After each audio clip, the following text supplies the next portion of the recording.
This week at Interior. Acknowledging a shameful past and looking toward a better future together. Secretary Haaland this week announced a federal Indian boarding school initiative, a comprehensive review of the troubled legacy of federal boarding school policies.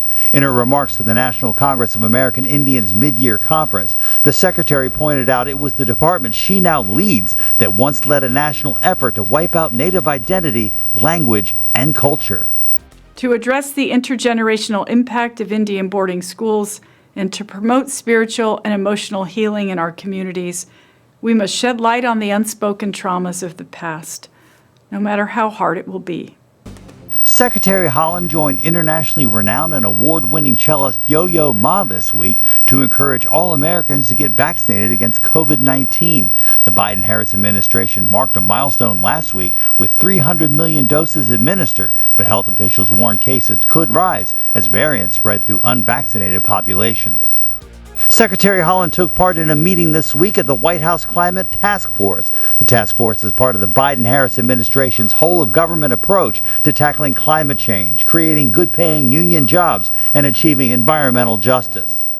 A new report from the U.S. Geological Survey and its partners details the effects of climate change on the greater Yellowstone area since 1950, effects that include decreased snowfall and a significant rise in temperatures. The trends towards a warmer, drier climate described in the study will likely affect ecosystems in the region and the communities that depend on them as we head toward the end of the 21st century.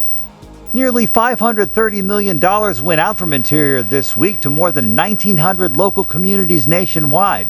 The funds are known as PILT, or Payment in Lieu of Taxes. That's money that Interior reimburses local jurisdictions, compensating them for the non-taxable federal lands within their boundaries. PILT payments help local governments carry out vital services, everything from firefighting and police protection to public school and road construction. Tommy Beaudreau was sworn in as Interior's Deputy Secretary this week, returning after serving for nearly 7 years at the department during the Obama-Biden administration, including as the first director of the Bureau of Ocean Energy Management, acting Assistant Secretary for Land and Minerals Management, and Chief of Staff to Secretary Sally Jewell. Assistant Secretary for Water and Science Tanya Trujillo was also sworn in this week. She most recently worked as a project director with the Colorado River Sustainability Campaign. Secretary Haaland proclaimed June 21st through the 27th National Pollinator Week to celebrate the importance of pollinators in our wild and urban landscapes. The proclamation highlights the work of agencies like the Fish and Wildlife Service to recover federally protected pollinators and restore habitat for the benefit of all pollinators and the American public.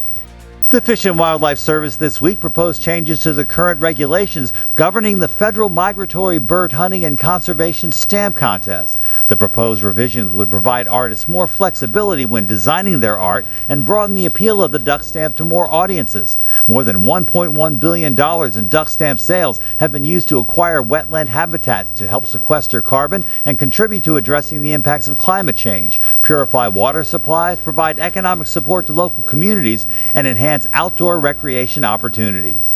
And our social media picture of the week comes from Nevada's Red Rock Canyon National Conservation Area. You're not seeing things, that's a desert tortoise, dutifully following the signs and using the tortoise crosswalk to get to the other side.